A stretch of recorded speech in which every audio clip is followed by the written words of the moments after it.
Hello and welcome to VNA News Daily Bulletin. Coming up next, as usual, are your top stories. Party General Secretary Nguyen Phu Trọng pays working visit to Quảng Ninh.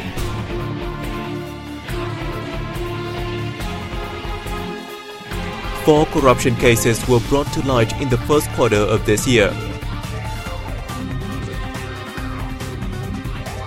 Vietnam's business environment sees improvements.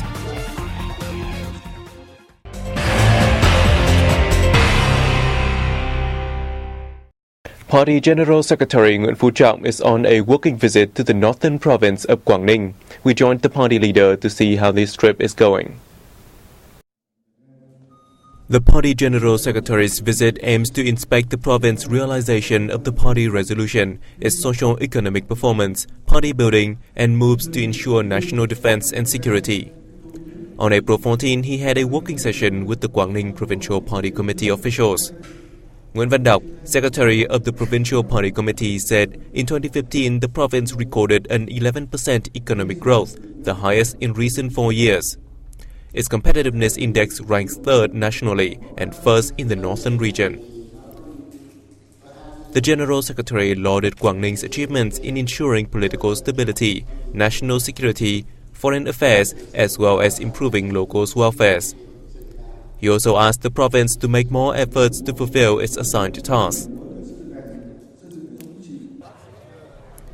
Earlier, Party General Secretary Trọng visited a health clinic and a center for agricultural technology service in Quảng Yên town and a dike preventing saltwater intrusion. Working with the Standing Committee of the Uông Bí City Party Committee, General Secretary Trọng expressed his pleasure to visit a town which is well known for its revolutionary traditions in the past and is drastically reforming with a pilot administrative reform program. However, the party leader said reform is not an easy task, asking the city to carefully research when implementing the program. The Vietnam Fatherland Front Central Committee's Presidium held the third consultation meeting on April 14 to approve the official list of the 197 candidates nominated by central organizations for the election of deputies to the 14th National Assembly. In his speech, President of the Vietnam Fatherland Front Central Committee and Vice Chairman of the National Election Council Nguyễn Thiện Nhân said, after the second consultation meeting, the names and biographies of all the 197 candidates were published to collect feedback from voters when each nominated candidate resigns. Of whom, 192 candidates received 100% confidence from voters, while 5 others got between 97.6% and 99.3%.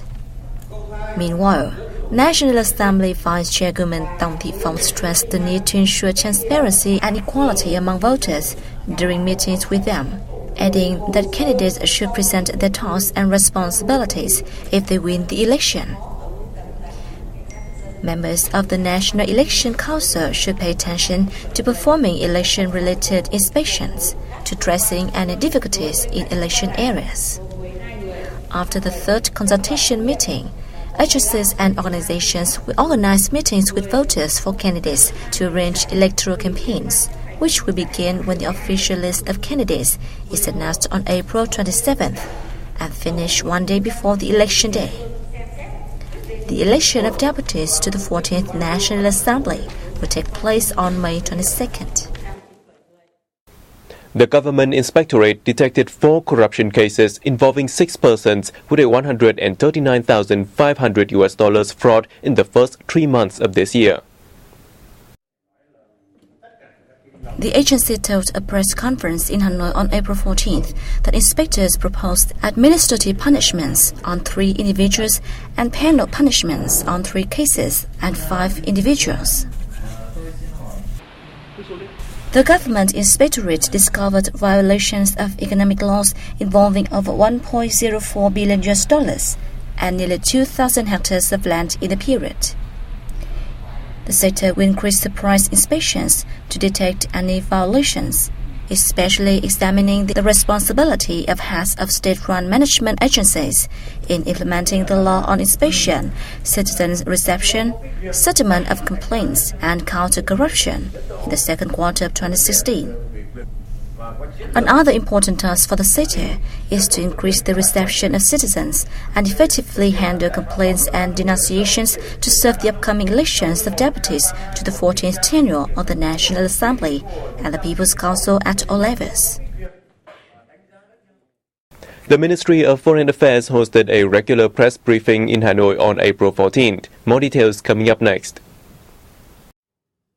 Foreign Ministry spokesperson Lê Hải Bình said Vietnam applauds the statement made by the G7 foreign ministers, expressing their concern over the situation in the East Sea and East China Sea.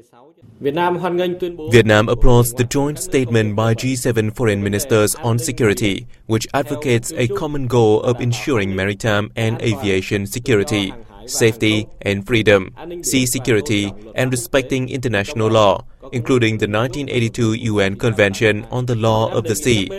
Vietnam asked concerned parties to make practical contribution to maintaining peace, stability, and abiding by law. Regarding China's continued releasing water to the lower reaches of the Mekong River to alleviate drought from April 11, the spokesperson said Vietnam highly appreciates concerned parties' efforts in joining hands to use Mekong River's water sustainably to ensure the benefits of related countries as well as the lives of local people. More than 5,000 soldiers from 32 countries, including Vietnam, are taking part in the multilateral naval exercise Komodo in Padang Port City and Mentawai Island of Indonesia from April 12 to 16th. This is the second time the multilateral naval exercise Komodo has been held as an initiative of the host country, Indonesia.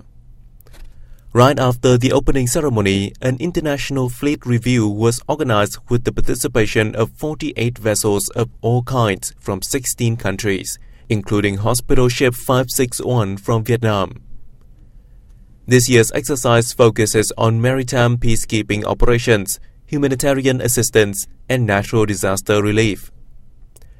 Vietnam's Navy force participates in the biennial event with the aim of enhancing trust building and indicating the country's responsibility in settling maritime disputes while maintaining peace and stability in the region.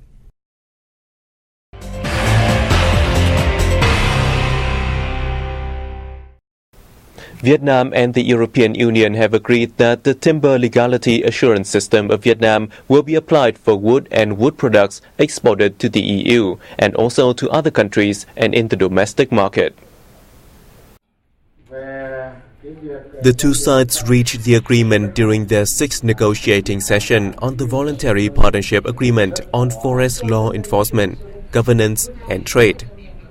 The two sides also reached a consensus on applying the licensing mechanism of the Forest Law Enforcement, Governance and Trade to timber exported to the EU.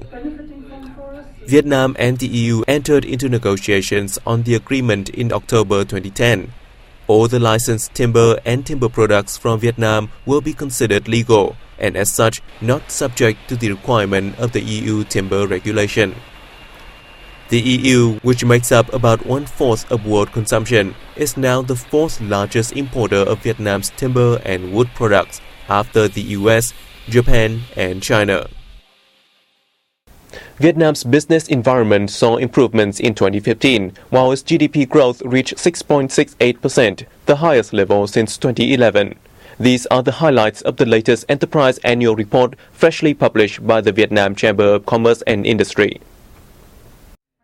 The 10th annual report evaluates the development of enterprises and business environment, as well as business development services and growth prospects in Vietnam. According to the report, in 2015, the country's export turnover rose by 8.1%, while the consumer price index increased by 0.63% and the flow of foreign direct investment up by 0.4% as compared to 2014. The highlight of this year's report is the evaluation of business development services. The common perception is that Vietnam's participation in the global value chain is raking in significant benefits. However, research and survey service providers have failed to supply enough suitable services for small and medium-sized enterprises, causing difficulties for them in doing business. At the publishing ceremony, participants proposed state agencies continue to improve the business environment and business development services. Meanwhile, enterprises were advised to specify their needs for business development services to avoid participating in unnecessary activities.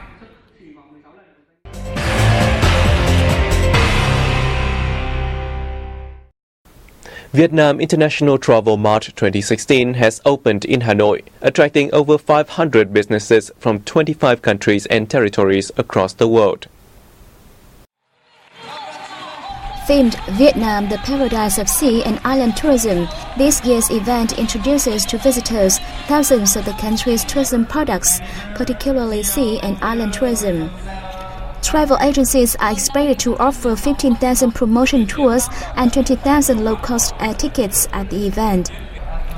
At the opening ceremony, the organizers presented Vietnam's Most Attractive Destinations Awards, highlighting the country's favorite destinations in 2015. On this occasion, an online travel mart was officially launched at www.tripi.vn to help tourism agencies promote and sell their products.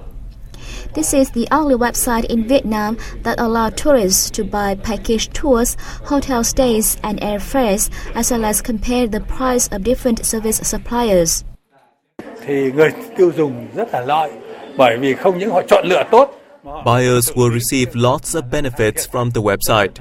Travel agencies which go online always offer promotions. Information from the website will help buyers choose tours with the most attractive promotions. Hãy chịu khó tìm hiểu. The event will last until April 17 and is expected to draw 62,000 visitors.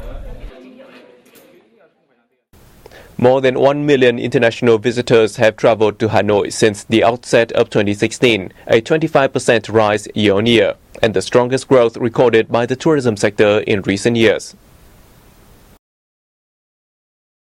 Over 5.6 million visits were made to Hanoi by both international and domestic travelers, rising 10% from the same period in 2015. The city raked in $720 million from tourism services, up 13% against the same period last year. Along with upgrades made to tourism infrastructure, the city has paid attention to improving tourism product quality, while spicing up its allure with a lineup of tourism products. Those include Đường Lâm Ancient Village Community Tourism, High-Tech Agricultural Tourism, and Craft Village Tourism.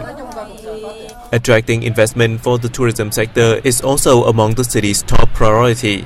The city is calling on strategic investors to develop tourism in areas around the West Lake and the Hồng River, as well as build a specialized tourism site in outlying Đông Anh district.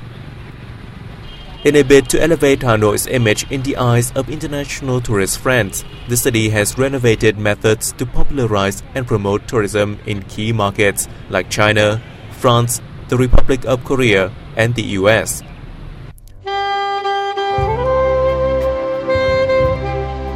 Hanoi was listed by The Lonely Planet in the top 10 best value destinations for the city.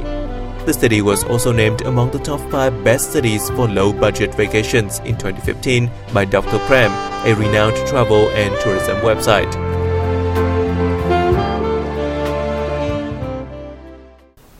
And that was the end of our news bulletin. Thanks for watching. For more information, you can always log on to our website at www.vietnamplus.vn.